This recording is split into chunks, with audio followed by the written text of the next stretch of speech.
Welcome back to Middle-Aged Mediocre. I am Cash, joined by Joel. Joel over Just there. Joel. Just Joel. Boss man Cash. Boss. Why am I boss man Cash? Oh, because I got to peek behind the curtain. I don't want to say too much. yeah. But... Well, you've got a couple peeks this week. You sent me a picture on Wednesday while I was in a web meeting. Yeah. And you sent me a picture of me in that web meeting. I control the black internet. Is that what it's called? Dark internet? The dark web. Dark web. Yeah. I don't know the name, but I control it. Yeah, so I was very, and then I'm going to have to get a hold of this person that sent you that and be like, hey, you're blowing up my spot. Yeah. What's up? Where do they, is that I have no idea. You don't know what they do? Nope. They just happen to, Just got how the did they pic. know that I knew you? Podcast. Oh, okay. So they listen? Yeah. Oh, hey out there. Maybe. I don't know. We've been friends for lots of years. I'm friends with her husband, friends with her, and just... So whatever you do out there, you're involved with Keypro too, so maybe we can collaborate on podcast stuff. The nonprofit I work for, what we do, and not podcast, maybe podcast. Oh, yeah, not podcast stuff. But yeah, so that was creepy. And then you got to see me be... You took a call. I took a call. Right in front of me. I feel like I should get paid for being in the presence while you were working. Yeah. On a Saturday? On a Saturday? Time and a half, pal. No, hey, man. Hey, you're in salary world right now. Urine? Urine. What about I poop get salary? my salary in urine. For George, it's been a good week. It's a pretty lucrative deal, really. And then but then you have to pay out your subordinates in urine. So. Oh well, yeah. You like mix it with water, apple juice. The gold is flowing. You dilute it with apple juice. Yeah, I can't. I gotta cut it a little bit. Yeah, I gotta make a profit, baby. I gotta make a profit. So this week we are going to talk about the curious case of Natalia Grace. Yeah, we kind of touched on it last week. Yeah, the Max. The Max HBO was my father. Call me Max. Was Max's father. So, Joel, last episode we had, Joel had brought this up. We almost thought for a second that Joel's whole world was a lie and that these were all actors. But we figured out, oh, no, wait, there's a couple actors in the reenactions. Yeah. So, but no, this is... a two-season documentary, docuseries so far, where the first season will spin one narrative and make you think one thing. Yeah. And then the second season it's a real mind melt. Blow your mind. Yeah. We'll get into that here in a minute. Okay. But before we get into that, we gotta catch up. This is the first time I've seen you in 2 weeks. Probably. Weeks. We took last weekend off. Yeah. I took a weekend trip to Columbus. Nice. Yep, saw the Franklin Botanical Gardens. Went through the butterfly exhibit. I did see your butterfly pictures. It was awesome. Yeah, butterflies all over the place. Then it was hot as hell. Did you steal any? No, check your beard. They had. Well, I kind of wondered about that too. I wonder if there's any butterflies that have ever, because they are very. I've been to some butterfly rooms. When you go to one, you stop at one door. Yeah, and they make sure the other door is shut. Yeah, so there was like some very good big protocols in place there. But so it's hot as hell because it's big butterfly business. They have to keep it kind of, kind of warm. Yeah. But then we went into another part of the place where it had a Himalayas exhibit. Like it had actual. That's me on a Sunday, Himalayan on the couch. Himalayan. I'm laying on my bed on a Sunday. But it was so cold, and it was lovely. It was my favorite place to be in there. Nice. They actually had the giant stones with, like, the moss and stuff that would grow there. It was a pretty cool place. No moss on a Rolling Stone, I bet. Nope, no Rolling Stones. Rolling Stone gathers no moss. But I'm pretty sure Keith Richards is probably covered in moss. He's a mossy guy, point. yeah. Yeah, there's no way he's not. He's mostly moss. I'd say Cape moss. Covered in Cape moss. Yep. We tried to go to the German district, the old German district. Das German district. Das district. Yes. No way you could ever park there. We drove around different little avenues and stuff forever. We saw a bunch of awesome dogs. Cool. That was the best part of Germany. Good boys? Oh, so many good boys. Oh, nice. So many. Yeah.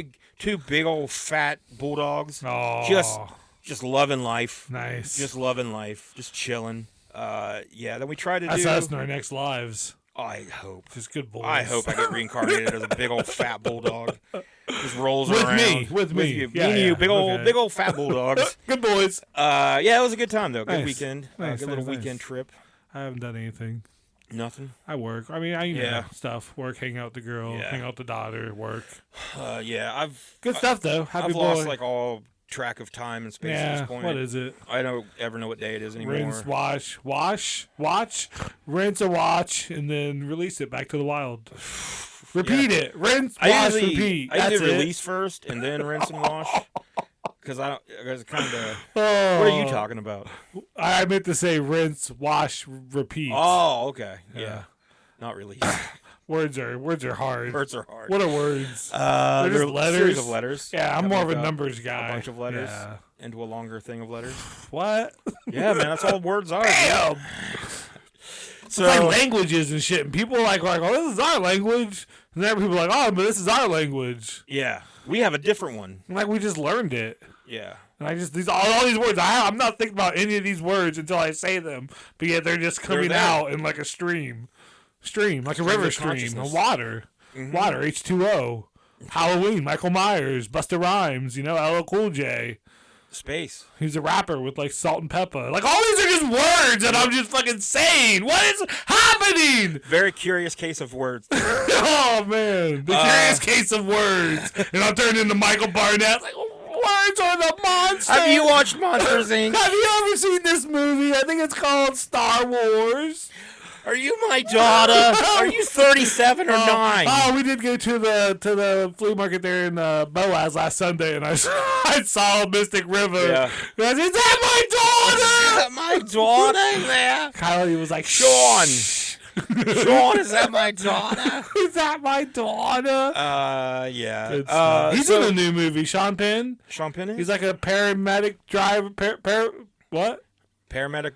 A paramedic? They drive. It's him and the guy from Ready Player One, but it's like real gritty and like Mike Tyson's like a police chief. Mike Tyson's in it. Mike Tyson's fighting Logan Paul. Yeah, he is. I mean, it's one of those bullshit boxing matches, but I hope, dude, if Logan Paul knocks out Mike Tyson, I don't know. That I hear people say like my childhood's dead, and it's always the dumbest thing to hear. But like if fucking Logan Paul knocks out Mike Tyson. Oh, Asphalt City. Is that what Asphalt City? In a world where cities are made of asphalt. Ty Sheridan plays Ollie Cross. Ollie Cross is a young paramedic assigned to the NYC night shift with an uncompromising and seasoned partner, Gene Rakowski. Is that my ambulance? That's my Sean Penn. Each 911 call is often dangerous and uncertain, putting their lives on the line every day to help others. Yeah. It's got a 6.1 rating on IMDb. Is it out already? Yeah, it came out. Okay. Or releases soon, March 29th. But it was made in 2023. Motherfuckers voting before they even see it. Michael Pitt is in it. Genga Ogby. Mike Tyson. Tyson. Catherine Watterson. This looks like a straight-to-video thing. Really, yeah. But, well, that's how the new Roadhouse is. It's going straight to Amazon.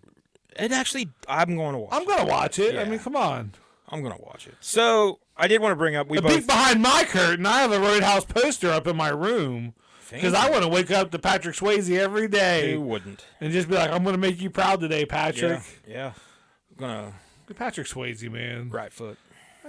He's gone. Right boot. Yeah, don't joke about Patrick Swayze. I ain't joking about Patrick Swayze. I love that's where I draw the line. I got a hard line at Patrick Swayze.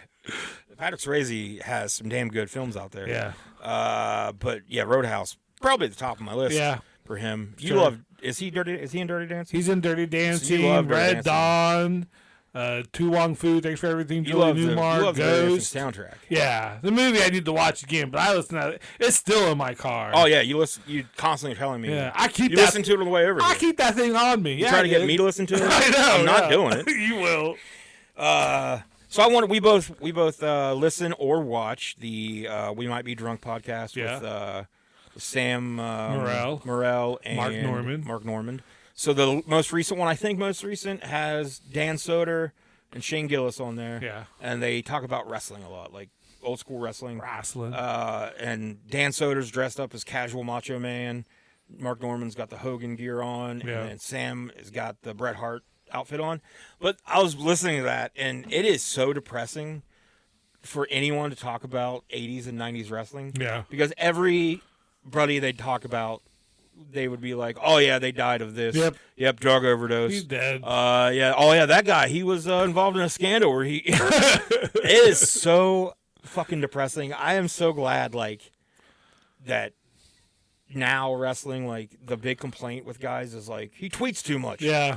Like, killing the business. That's becoming the new thing. Like, yeah, I don't think we're gonna start seeing. I mean, the rest of these older guys kind of have to go, but now I think it'll be old age taking most wrestlers. I don't think out. we're gonna see quite or many Mount scandals. Everest in Darby Allin's case. Yeah, but like Sting, he retired, he made it. I mean, he still looks good. Crazy seeing that, like just the old footage of him and. Just like I was watching on Oculus. I was in a theater with people, Yeah. and be like, I was like, man, I don't want to say I'm 44 in here, but like they kept talking about that match in '89. I was like, I was 10 years old. And one guy's like, I was 14. One guy's like, I was 12, and like I was like, oh shit, y'all old too. But it's like just cool, like just. I grew up with Sting. Like I don't remember a time pretty much before Sting. Yeah. Like yeah. I mean, 10. Sting was like my but, first favorite. Yeah, wrestler, like that's about when I started watching wrestling and.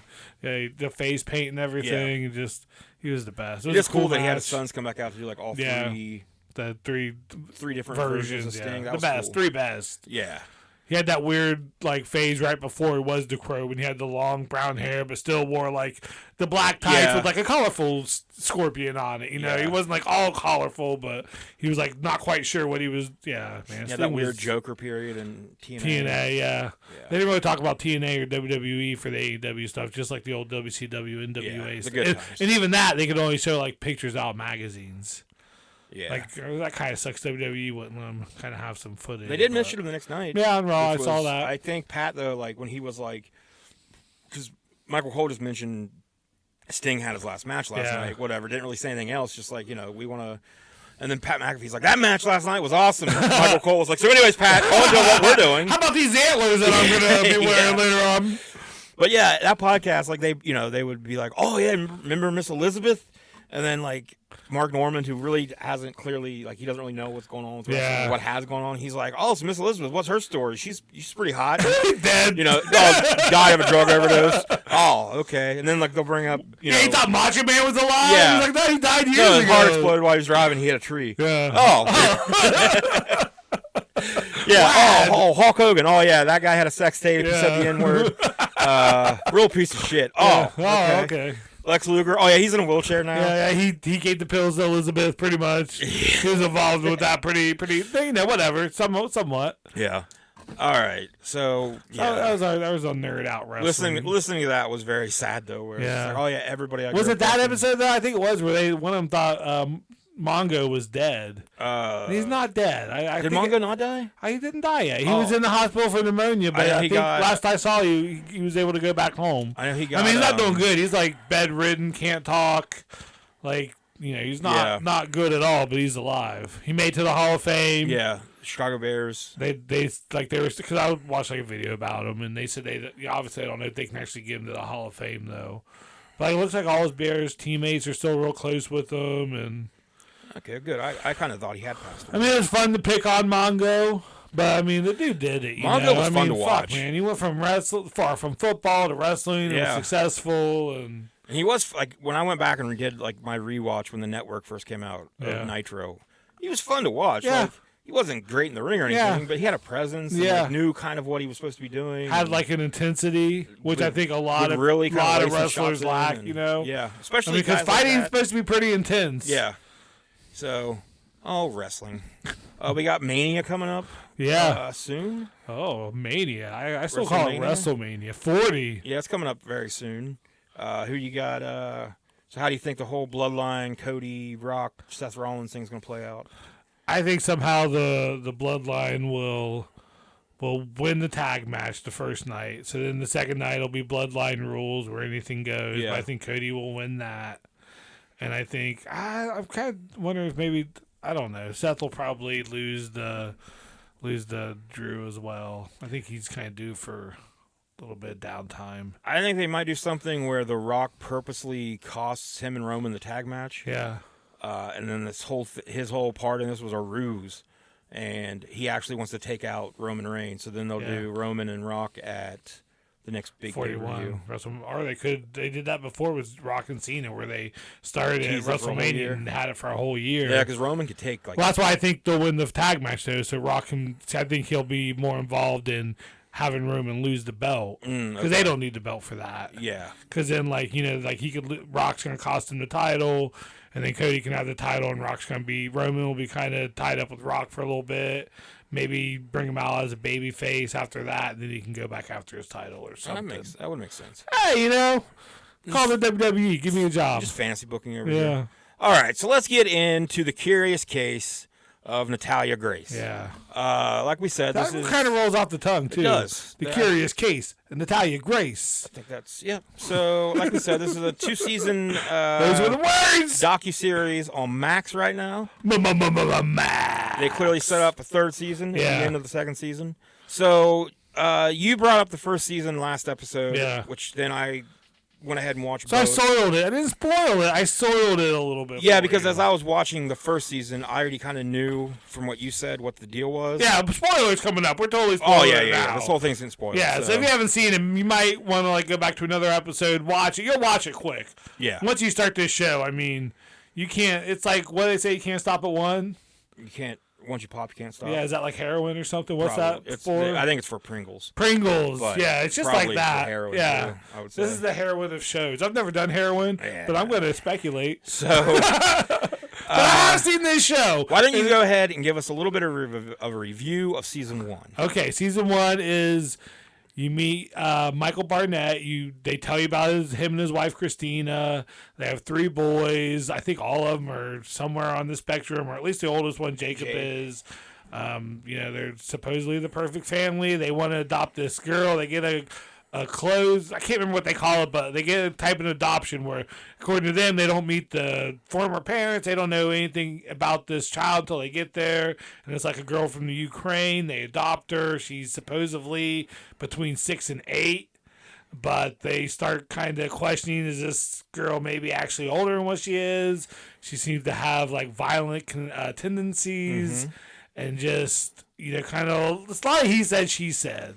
They mention quite a few times of where she's like holding knives. Yeah, knives. She's trying to purposely get like the little boys. She poisons the mom. Over. Yeah. She tries to poison the mom with. And you gotta think this is like the littlest little person. Yeah.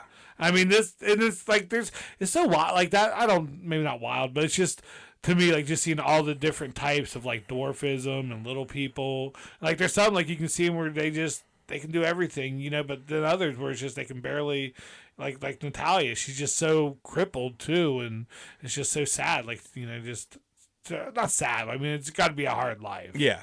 Well, it's sad when you take into consideration that she was actually 9 when they dropped her off in her own apartment. Yeah. Yeah. So, so season 1 takes a turn. Season 1 spins a narrative, right? Season 1 spins the narrative, like you were saying. Like the whole first season, you're like, she is a fucking monster. Yeah, there's no way she's only 8. She's pretending to be 20, or you know, she's got pubic hair. She's got pubic hair, which is mentioned so many times. They talk about that in your period, which is I think called like it's called something. Yeah. It's not totally uncommon. No, it's possible. And they act like it's the most just terrible, bizarre thing like Michael does. Michael's the one that they interview. Christina doesn't take any part in this.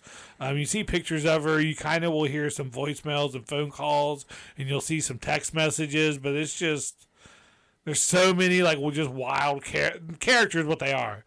I mean, because it's a true story, but all these people are fucking characters. Yeah, I'm trying to figure out what that's called. It's like prepubescent something. Yeah. And it's very possible that that's what she has. Like, yeah. She most likely does have that.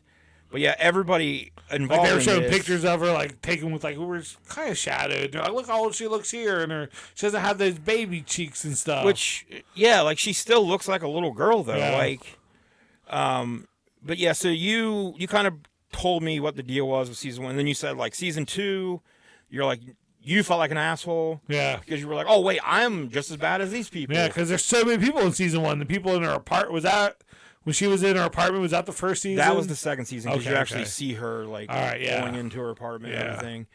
But yeah, so in the second season, this second season is, like, subtitled Natalia Speaks. Yeah. So this is when we actually get Natalia's side of things. And it shows her... Yeah, when she was actually age 9, but the Barnetts were able to legally, what do they call it? Re-age her. Re-age her! So, in a very shady way. Like, they talk to the dentist and stuff, like, they never asked me about this. Yeah, the dentist is like, she was clearly... They're like 22? A young child. They made her 22. Yeah. Which just happens to be the age that you don't have to... You're not responsible for children you adopt. So... Yeah, season 2, I think during season 1 they talk about re-aging her, but they try to make it sound like they actually made her legit age now. Yeah. So season 2, now they're trying to pass her off as a 20-some-year-old. They get her own apartment, and again, she's actually 9. Like an hour away from their house. An hour away. Are they in like Toronto or something at some point too? At this point, they've, I think, moved to Toronto. So, but then Michael... We find out later that Christine... Is it Christine? Christina. Christine.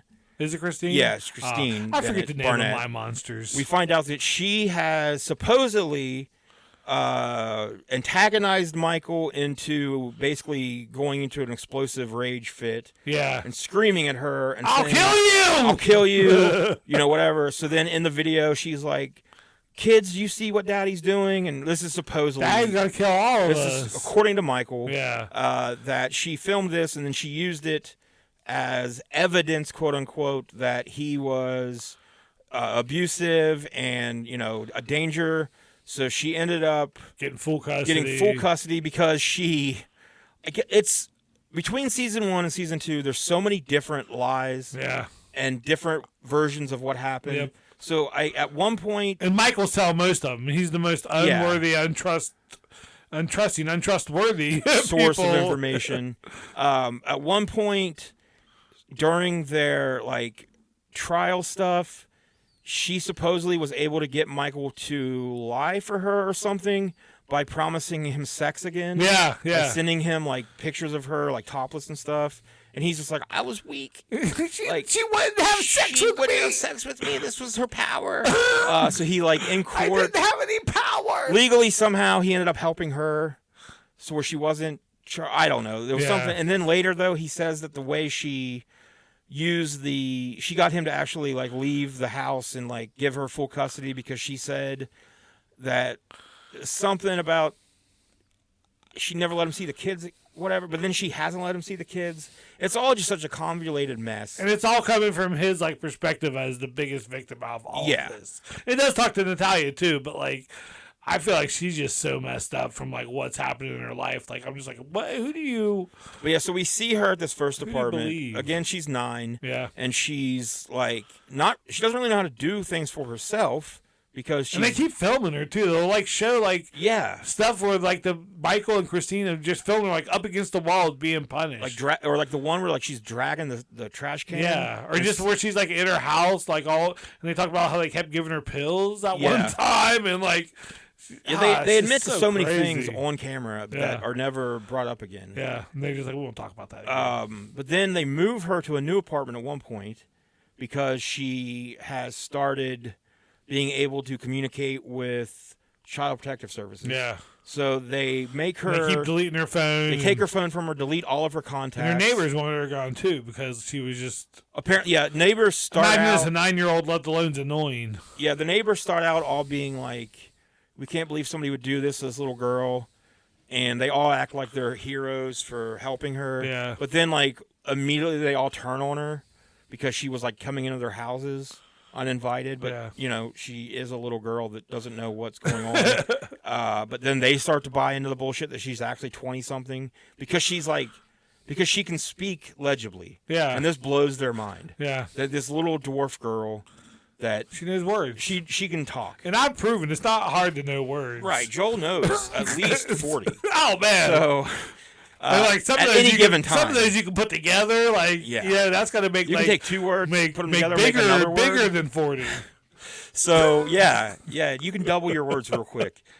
So then they kind of turn on her. But the old lady neighbor might be my favorite part. Yeah, because she's so set in her ways that Natalia is 20-something. She is up to no good. She's just evil, dangerous. And even after they're like, no, she's 22, but she's like, nope. Nope. Nope. Not. I don't believe it. She came to my house once. Yep, she was in my house once. So but she's like you got back. She's 8, 9, living on her own, just looking for any sort of connection, probably. So then at some point they move her into another apartment, and this time I think. But at least this was like a ground level made for little people, right? Level. Yeah, and the second was like a special home made for little people. It was no. It was she upgraded, right? It's like a really nice place. No, the next apartment they moved her into was in a nice part of town. No, it wasn't. Oh no, no. Because that was the whole thing. Maybe I'm thinking of a fairy tale. Yeah, because that was the whole thing. They have Christine and Michael through phone conversations and texts, like Christine saying like she dumped her somewhere like where it was just white trash. Yeah, and nobody there would care. What was the name of the town? Because like I was like, man, this is a rough narrative for this town. It's somewhere in Indiana. I can't remember where it is. But yeah, it's a really bad part of town, you know. And also it's up like 2 sets of stairs. Yeah. Like she has like a giant set of concrete stairs to get to the place. Then she lives like upstairs, and it's like a little enclosed staircase to take her upstairs. But I can't even imagine her like getting up and down that place. Some of the neighbors would say things like she was like a serial killer or something because of conversations that made them think that. Like she was a weird little girl. Like she wasn't even a weird little girl. She was just a little girl. Well, I think she was brainwashed by Christine. I think Christine put a lot of stuff in her head. There's Michael too. There's a lot of things where they say like basically Christine was like feeding her lines to say. Yeah, kind of training her. She had her put the dish soap in her drink. Yep. All kinds of stuff. So gave her the knife to put under her bed or whatever. But yeah, so they basically try to just dump her off in these apartments. They get her re-aged at 22 so they can legally just do this.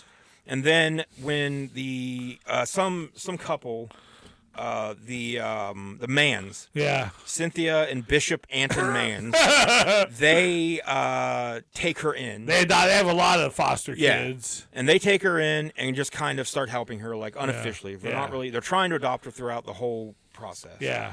But they take her in, they start helping her out. And like Michael thinks it's for the Social Security checks. Yeah. Or whatever. They try to say that they're just they immediately got her Social Security switched over. They immediately took her SNAP. Yep. All this stuff. So she's 9. She needs help. She's like 11 at this point. But so then they get somehow a lawsuits start happening where they're going to try to get Michael and like CPS is involved. And they're going to try to get Michael and Christine for basically child neglect, child abandonment, basically falsifying documents, all this stuff. So Christine, again, offers Michael sex, and Michael completely collapses and does something to help Christine get out of this legally. Yeah. So she's found like not guilty or whatever. And then Michael gets an attorney, and they somehow are able to get the judge to agree to where her real age cannot be mentioned. Yeah. Her age at all cannot be mentioned. Yeah. They just keep saying like young adult. Yeah. Or something like that. And when they have video conferences between Michael's lawyer and like the dentist that's involved and CPS and stuff, and the dentist will be like showing proof that she was 9 or whatever.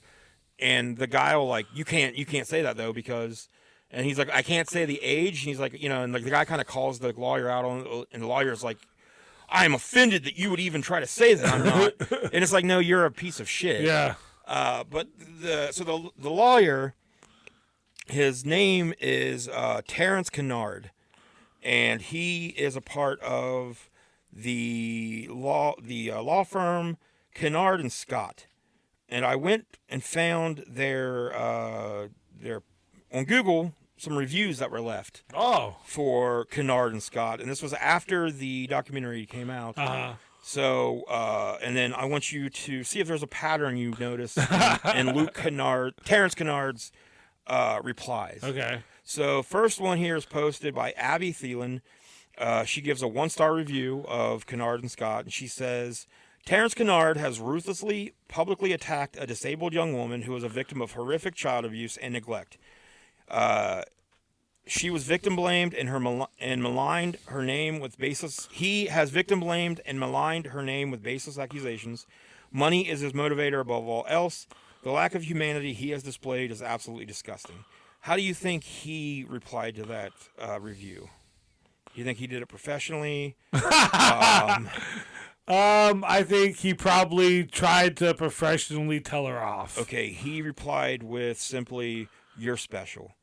That was it. Oh man, that kind of reply. Then I give her a review 5 stars. That was a good review. Ann Smith, she left a 1-star review, and she says, apparently a group that will vilify a disabled child on a documentary to protect their white male client from accountability claimed a disabled child under the age of 10 was to blame for drama and failed adoptions. He did all he could to make his baby the sole blame for the actions of an affluential white man. This baby, the sole blame for the actions of an affluential white man. So if you want an attorney with no ethics, willing to throw disabled children under the bus to protect their clients, perfect place for you. I mean, some people do want that. Yeah. So you're not really hurting them too much there. His very legal and professional response. LOL? Cash me outside. Oh, yeah. Cool. Sheila B. left a 1-star review. Terrence Kincaid, means Kennard, is the epitome of unprofessional. He thinks it's appropriate to participate in a documentary where he maligns a disabled 8-year-old orphan who was horribly abused by her adoptive family. He's despicable and has also previously lost his license for lying. I'd stay far away from this disgusting enabler. His response to that... You okay? Question mark? Close. Yeah? Sad. Which, is a Trump thing. Is that sad? I'd love to hear Trump talk about Natalia Grace. She's a little person. We think we don't. She came up to me one time, tears flowing. She's so happy to meet me. Very little, Mr. President. Very little, tiny little person. Tiny hands. Tiny hands. Not like mine. Not like my big, strong hands. They say she's sexually active. I don't know. I haven't met her. She didn't come on to me. Another review here, 1 star. Goes on to talk about no compassion for children. It's just sad that he asked for understanding for his own client that he claims suffered from abuse versus demanding that a person who suffered from the day she was born be held responsible for her actions. His response to that Do people not know what lawyers are, though? Right. I mean, no shit. His response to that one Defense attorneys are special. You're special. Like that, you should put them all together.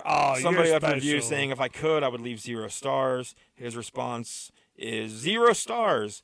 Brilliant. ... Not. Oh, shit! Hit him with the wings. The fist rest, Your Honor! Another 1-star review. The most disgusting people who only care about money and have no morals.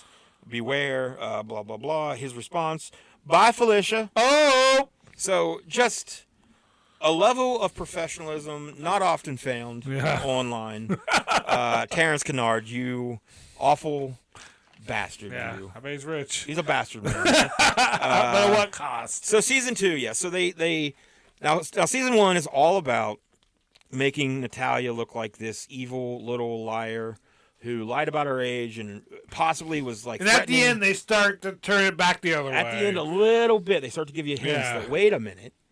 Or is she? Is she? So and you're like, I gotta watch season 2. Season 2 is all about Natalia. We get a lot of interviews with Natalia. We also get some. I can't remember if this is season 1 or season 2. We get the interview with the other little dwarf guy that is like a local celebrity. Oh yeah, in the wheelchair, in the little power chair that Christine was sexting and with. Apparently, there's parts where he's like, "Listen, not all of me is little," or whatever he says. Like it's just like what? Christine, there's texts where she's basically like flirting with him, and they imply that those two are having an affair. But then the big bombshell, I think, towards the end of season 1 is where he says that, and they have Michael watch this on a laptop, which Michael threatens he will break the laptop. He's like, I'll watch it, but I'll break it. Yeah. They're like, no, Michael, no. You be good. But they end season 1 with kind of the bombshell that maybe that Christine had implied to this other guy that maybe Natalia, the reason for all of this was because Natalia was sleeping with Michael. Yeah. And then they really don't ever mention that again. No. That's the big bombshell for season 1, though. Yeah. To lead you into season 2 where you're like, oh, shit, Michael was involved with this little girl. And then they really don't mention that at all anymore. No. So, but then, this other dude, he's a local celebrity guy. I'm trying to find his name. The The whole thing's definitely like Freddie a Gill. hate watch. It is a hate watch. Like, you're not enjoying yourself watching it. You're just like, what is this? Why am I watching it? Why can't I stop watching it? Well, especially season 2 is a hate watch for me.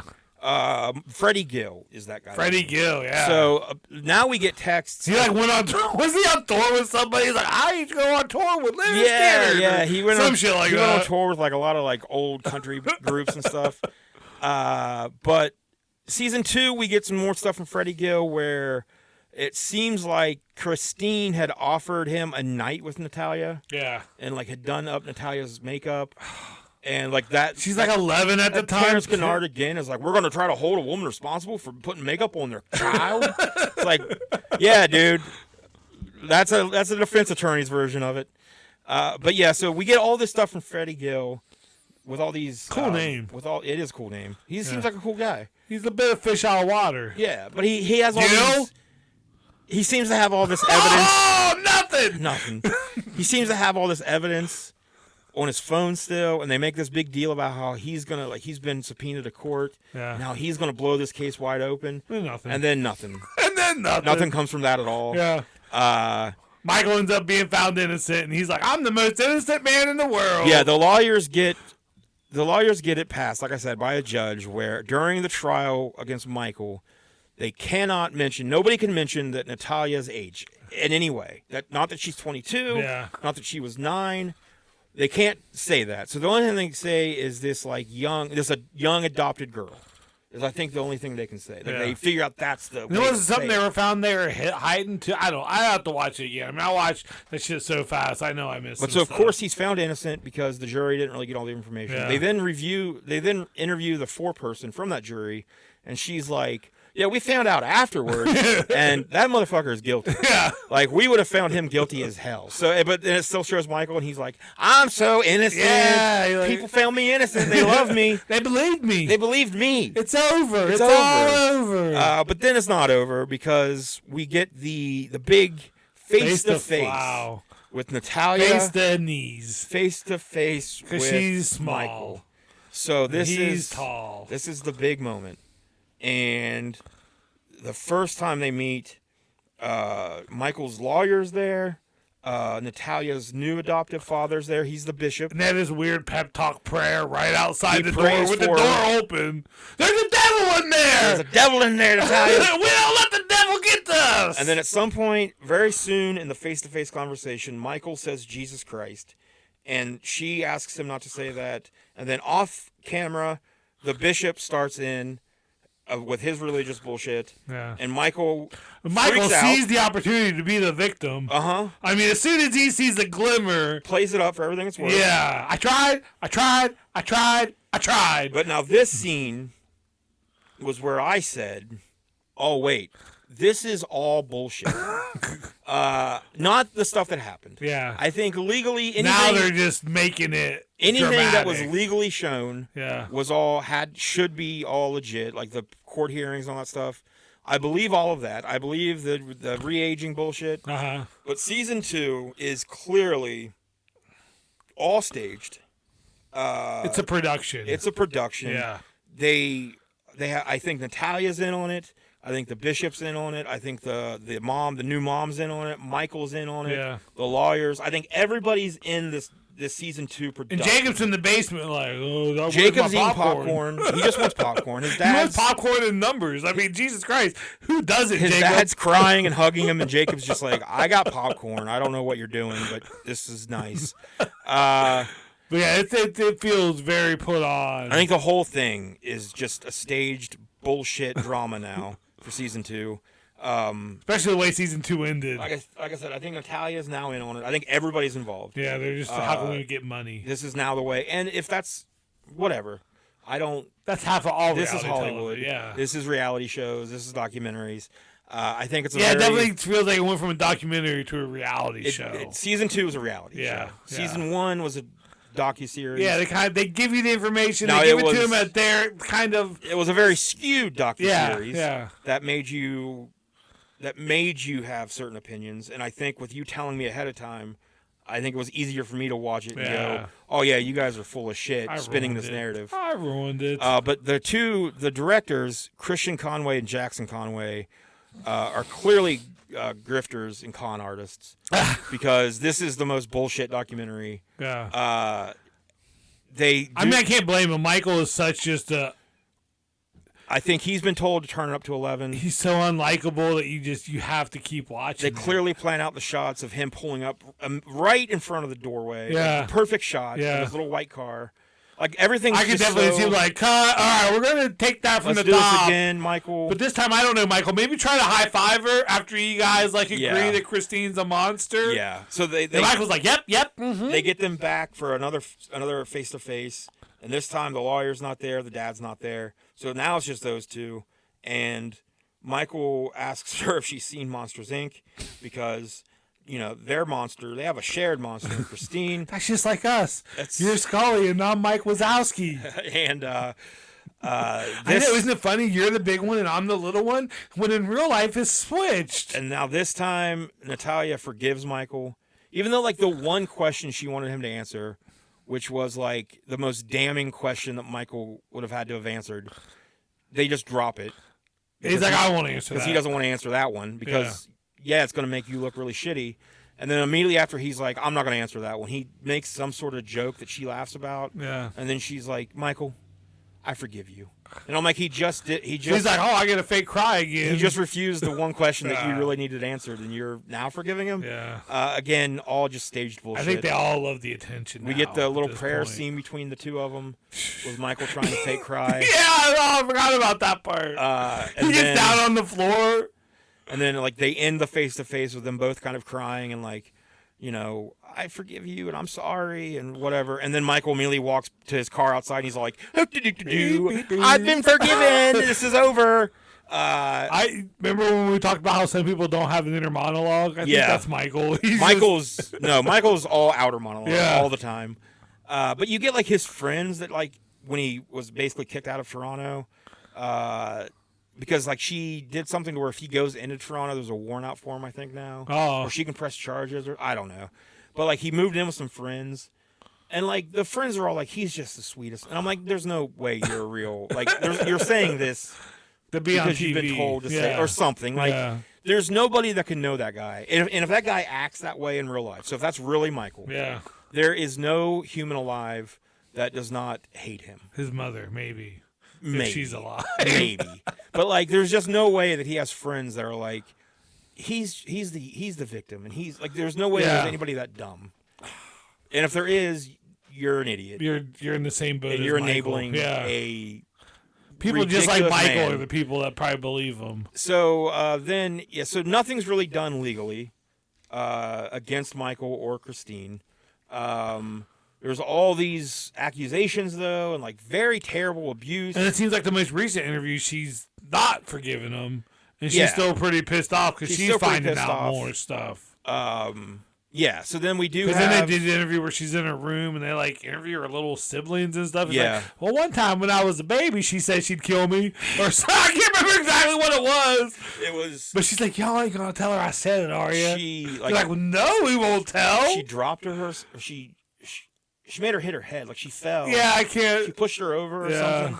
But yeah, she's like, I don't want to. It's like, why are you letting these little, like, 7 and 8 year olds, like, talk? Like, because they're grifters and con artists. Yeah.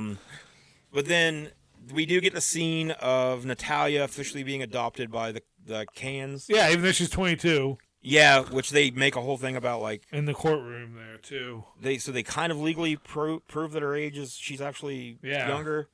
Well, she's 22 now. Yeah. But, like, by Michael and Christine's record, she'd be, like, 30. Yeah. Something crazy. Yeah. But so they legally adopt her. But then it also at one point shows another little person, and it says her soon-to-be new adoptive mother. But then we never hear about that again. Because it made me think, like, oh, so she's getting adopted by this other family, but then they show the adoption. There's a couple different families involved. Like, I'm just like, you guys are just throwing things up on screen now, and you don't remember what you did. Like, find a little person, put them on screen. Put them on screen, and we're going to say they're adopted. Ask her about Natalia. So then at the very, very end of season 2, the most cliffhanger thing ever. We get the Mans, right before this, this is the adoption scene and everything. They're all so happy and they love each other and a bunch of hugging and all this stuff and crying. And then at the very, very, very end, we get to hear 2 voicemails that supposedly the Cans, or a voicemail that the Cans apparently left for the producer. The Mans. Is it the Mans? Yeah. That's what you said earlier. The Mans. We get this voicemail that, what's her name? Cynthia calls, but then you can hear Bishop in the background, Bishop Anton, and they say, something's got to be done about Natalia. She's, they tried to we can't do this anymore. We tried. So now they're implying that, she actually is an evil little she liar, did something manipulating. That finally broke the camel's back or whatever. So unless season 3 is Christine Barnett speaks, I don't know what else you do now. Like, are we going to have to I don't know what they're going to have Michael react to all this new stuff. Like, because Michael honestly was the best. I mean, I don't know how. I hate to call it the best. You couldn't not watch him. Yeah, Michael was like the part that you're like, I can't. What is this guy going to say next? I'm watching a train wreck. Like when he hit the plant with the bat. Like, there's just so much shit. He beats up the floor. Yeah. And he makes sure he's like so proud of that cross in his house. They make sure he gets the perfect shot of him beating up the floor. Yep. He's like, this cross is what we got when we first adopted you, and I keep it around so I think about you. Every day I have to see that, and I have to live with that. There's also, throughout both seasons, there's a quote-unquote legal expert. Her name is Beth Karras. She acts like she was, this is another reason why this is just a complete and total bullshit documentary. She is in no way involved with this case. Yeah. They are just showing her. She doesn't know any of these people. She's never met any of these people. They are just showing her at her office, wherever the fuck she is, and she's watching the footage. Yeah. And then she gives her legal expertise. But she speaks in such absolutes. It's like. That she knows. Yeah. So what you should have done with this documentary is get the actual therapists that were involved in these cases that spoke with Natalia. Yeah, because they showed therapy sessions of Natalia. So let's hear what they think. Let's get her actual legal. Yeah. That first adoptive family to see what actually happened. There's so many people that they could have actually got, but I think then those people probably didn't agree. It would have been a one episode. You could have told that story so much. Yeah. More, cut down, but they're just dragging it out another season. I'll watch it. So overall, here's some facts. Okay. So Natalia Grace Barnett, she was born September 4th, 2003. She was a Ukrainian-born American with dwarfism. In 2010, she was adopted by the Barnetts. They abandoned her 2 years later. So she was 7 years old when they adopted her. Yep. Within 2 years, they abandoned her in her own apartment. They did, though, claim that she was a legal adult. They successfully sought a court order changing her birth year from 2003 to 1989. That's so crazy, man. But then in August 2023, a DNA test done by True Diagnostic estimated that Grace was about 20 years old in 2023. Yeah. So she was born in 2003. Yeah. So she was about 9 years old when she was abandoned. But yeah, so she was born in Ukraine to Anna. Good job, America. Anna. Yeah, they tracked down the mom and interviewed her a couple times. Yeah. They tried to make that all seem like maybe that was a lie too, though, because Michael's like, I don't know this woman. I've never met this woman. So you just go over there and it's like, you don't have to meet her. It's just another monster in my life. But yeah, 2012, she was abandoned because the Barnetts successfully petitioned the Marion County Court to change her birth records. Because they're saying Christine was wanting to adopt her to make her another genius, and it just wasn't. And it wasn't working out. Yeah. So you can't just give a kid a fucking physics book at 8 years old. Just read that. You'll be smart. And she was very intelligent. Yeah, she was. But she's made everybody think she was actually. But they needed her smarter than Jacob, who was graduating college at 12 or whatever it was. It is an actual, math genius. He's has no life skills other than that. They legally changed her age from 8 to 22, which just so happens to be, like we said, the age where they're no longer legally responsible for her. So then they dump her off in an apartment in Westfield, Indiana, and then later Lafayette, Indiana. Lafayette! Yeah. Then they moved They're probably not like, Lafayette, we're from the Natalia Grace story. They moved to Canada. She is then taken in by Bishop Antoine and Cynthia Mans. And it seems like she doesn't have really any problems there for years. Yeah. Until that last voicemail. Cynthia Mans, she says that Christine Barnett was inspired to legally change Natalia's age by the film Orphan. The Barnetts still claim that Natalia was lying about her age and exhibited sociopathic behavior. So, and I'm sure, I feel like the truth is probably somewhere in the middle. She probably was a little, growing up in the Ukraine. Not knowing, like having abandonment issues. Being with one family for a year, then being with another family. Yeah. And a family like the Barnetts with Michael as your dad and Christine as your mom. Not a good family to be in. Yeah. But yeah, so there's really no legal shit happening. Like there was so many awful things that happened. Yeah. Whether the story, just legally looking at the facts. Like, no one gets held responsible for any of this, for taking the 8-year-old girl and be like, no, you're 22. But I do wonder what Christine Barnett's side of everything would be. Yeah. Because we don't hear from her at all. No. She refuses to. She's out there. Cooperate. What kind of life is she living? But they Christine, make her if you're listening, Christine, come to us. They try to make out the fact that she took sexy photos, that she was having affairs with withheld sex from Michael. They do really go out of their way to make her the ultimate bad guy in all this. But I do kind of want to hear what she says. That way you can put everything together. Yeah. See what, I do think she's a terrible person. Sure. And a manipulator. But everyone involved. But I think everybody involved was. With this is pretty terrible. Yeah. So if you should watch this though. Yeah. Just for the train wreck that it is. Even if you haven't watched it, you just after all these spoilers, still watch it. Because we missed so much. Yeah. You have to see a lot of this to really even comprehend the level of absurdity. Yeah, Michael what Barnett they say, is. what they accuse, and what happens. They interview him through 4 different. Yeah, at least. There's where he's in that room with the bright red around him. There's where he's sitting out back. They have him where he's just all the lawyer stuff. In his living room. There's so many different interviews with him where he's changing.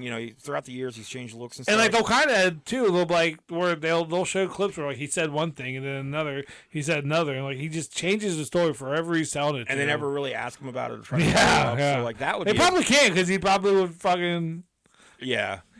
Become a victim and storm off like he does. You should definitely watch it though, because we really can't. We're a couple idiots trying to paint a picture. Also really can't you have to experience this for yourself. This was like they keep saying, this is the 2023, 2024 Tiger King. Yeah. Because it's just so fucking crazy. Tiger King, what a time! I gotta go back and watch that again. But with Tiger King, we all watched Tiger King. Yep. What else were we gonna do? Because in my little apartment on my little couch, just fucking laying there watching Tiger King. Joe Exotic came into our lives. Now, when you watch a porn, you want a man with a big penis or a little penis? Let us know what you think of this whole thing, though. Yeah. Let us know how you fall on it. When you do watch it, kind of, I don't know. I don't want to tell you not to get invested in it because I think going on the roller coaster ride that you went on is fun. Yeah. But then I think watching it from the way I watched it, where you're taking a very you're leaving emotions out of it. Yeah. And just logically this is all bullshit. You're going in knowing that it's something fucked up, and it's not because you can pick apart. It messed with me, and I think it's when you said it was when I thought it was all made up. Yeah, that was such a crazy moment in my brain. I was like, what? There's so many things about it that just legally don't make sense. Yeah, I don't know. The whole thing seems just full of holes, but it's just such a crazy story. Yeah, the people involved, the neighbors, just the people they interview. It's just. I would love to just run into Michael Barnett. Oh my god! Just in a very neutral situation. I would try to make him freak out, just by I wouldn't want to give him any impression that I had any idea who he was. Because I just want to see who he is. Yeah, is he that guy? That we see in I this feel like, do I documentary? know you? And just see what he says. Yeah. Oh well, well, no. If I even give him an inclination that I know him, I don't want him. I just want him to think I'm some random dude. I want him to be. Are you gonna try to push his buttons a little bit? No. I want to see how he actually is. Yeah. I would try to push his buttons in other ways just to see the if way I he can comes get a across Michael in the reaction. documentary. That's just who that guy is. Yeah. He's that level all the time. Yeah. So if that's really how he is, I don't think you have to push buttons. Oh man. I think just the fact that you're near him, you're going to see. But I think he's actually probably a very low key normal dude. Yeah. That acts. Yeah. Okay. But he also could be a fucking lunatic. Yeah. I don't know. We should try to meet him. But how? Like, and I was also confused. So he apparently like lost everything. Yeah. But he still had that car. He gets it. He's like, this doesn't run, but I got it. But they also had, so like, I can't remember what he did. But like, so they made money from their and she sold their institution or whatever they had. Yeah, but she made it clear that was her money because, you know, she had that book about Jacob. Yeah. And apparently they signed on with some Hollywood company. Deal. Yeah. But then, like, yeah, so he's apparently lost everything. Computers, I'm thinking, or something like that. Something. I think, yeah. But he still lives in a really nice house. Because, I mean, he has that car. kind of personality where he would be a computer guy. He doesn't have he doesn't seem to have social skills. No. He can probably, like, blend in and try to be what he thinks people want him to be. But I can't imagine him, like, excelling in some sort of, like, personality-based, like, human relationship-based job. He's clearly, like, paying very high legal fees because I forget who the same firm also represented. Yeah. They represented somebody else that was like a shitbag. Yeah. That was in the news. So like they're apparently, you know, they're like, I'm assuming they're not charging him nothing. Oh yeah. So he can apparently. they're getting good publicity out of it, but they were getting it at the time. I mean, you know, they filmed all that and then later on it came out. So a lot of it just doesn't make sense to me. But it is worth a watch. No. So yeah, let us know what you think, where you stand on this whole fiasco. I do think she is a victim. I do think, though, that she's probably like, I feel like she's grown. Yeah. And it's probably at this point just been like, yeah, I had a really fucked up life. I should try to get something out. But like now I'm like, she's like seemingly doing okay. So I think maybe she's just like, yeah, you know, like let's play this up. Yeah. Like people love the attention. I mean, she's getting cameras and people asking her stuff about her. She gets to talk about herself. But I don't think it's because she's like attention. I just think she's kind of like willing to just be like, yeah, we'll tell my side and I'll kind of participate in this, and at least something will come out of this. Yeah. So I do think overall she's, clearly the fucking victim. The fact that courts would just be like, we're going to ignore all evidence. Yeah. And say we're not going to look at you and like, yep, you're 22. Like, just to do that. Yeah. Just so many times down the line, like I can't believe that someone's like, "What are you guys doing over here?" Legal things. We're just being legal. We're white. Come on, just let us do this. Let's do this. Okay, yeah. You are white. Yeah, we're sorry. All right. And she is Ukrainian, so we don't know if that's actually white or not. It's not American. That white. seems lesser. Yeah, it's not American. It's not American so white. You guys so go ahead. It's not real white. You guys go ahead. Don't kill each other. Please go ahead. Yeah. So that's the curious case of Natalia Grace. Curious case of Natalia Grace. I'm surprised these Conway guys didn't make a whole rap video front for it. I'll have that next week. You'll have that next week for us. I'm gonna do a rap about Natalia Grace. Yeah. Take a pee in her face. Well, not in her face, but on her bed. There's also a documentary on Max that I think we should probably tackle next, called they called him what is it? They called him. Is that the one about the guy found in the tent? They called him Mostly Harmless. Okay, I don't think that's the one about. They find him in a tent. Okay, yeah, and he's like surrounded by candy bars and food, but he's malnourished and dead. And a hiker found dead in Florida wilderness is identified by internet sleuths after 2 years. His identity triggers more questions as multiple hikers claim to have met him, but he never revealed his name. So maybe that'll be the next one we watch. Max got the goods. Max, as far as documentaries go, they've got some interesting ones. Yeah. I don't know if they're good. I think they're mostly bullshit. But Max overall. Yeah, we were so close to like an endorsement. They're like, hey, that Max is pretty much bullshit. Max overall is bullshit. They killed the fucking movie that I have been looking forward to since I heard about it, which is the mix of live action and animation. Yeah. Where it is Wile E. Coyote versus Acme. Oh, yeah. It's going to be a court movie. Yeah. With John Cena in it. What? Will Forte as Wiley's attorney, I think. Yeah. It was the most fun idea I've ever heard. They filmed it completely.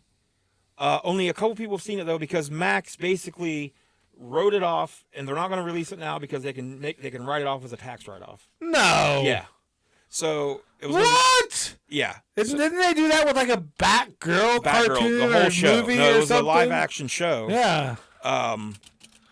And what the fuck, Max? Before it was all finished, it was all filmed. They, everybody was awful. And then they're just like, it wasn't even supposedly got amazing reviews. Oh, really? I thought it was because it was like awful, so no, we can't do this. It got awesome reviews, but then they decided that they could cancel it and write it off.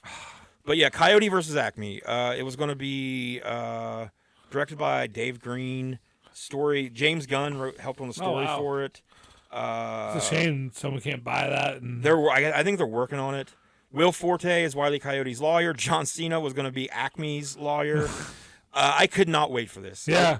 This was the most fun thing I've ever heard of. Will Forte is really good. And then February 9th, 2024, Warner Brothers Discovery rejected the bids from Netflix, Amazon, and Paramount for the movie. The company wanted $75 to $80 million to sell the film. Nobody would meet that price, so the company then...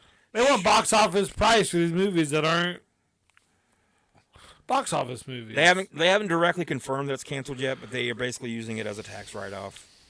So email Max. Tell him we want to see Coyote versus Acme. Did stay. He did something. He released an Instagram video or something like that. I don't know what it was now. Last month, where he said that he thought that when he first heard that the movie was getting like deleted, he was just like thinking like. That thing must, it must have sucked. It must have been terrible. Yeah. And then he finally got to see it.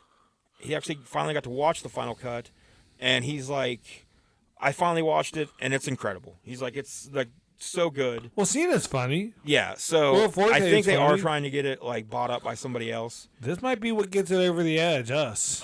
Right here. Yeah. But if this worked, I would love to see all of the different scenarios you could have from Looney Tunes cartoons. Yeah. And like live action mix, and like it's just such a funny concept to me for the Coyote to finally sue Acme because all of their products failed him. That's such a good premise for a movie. And then John Cena and Will Forte.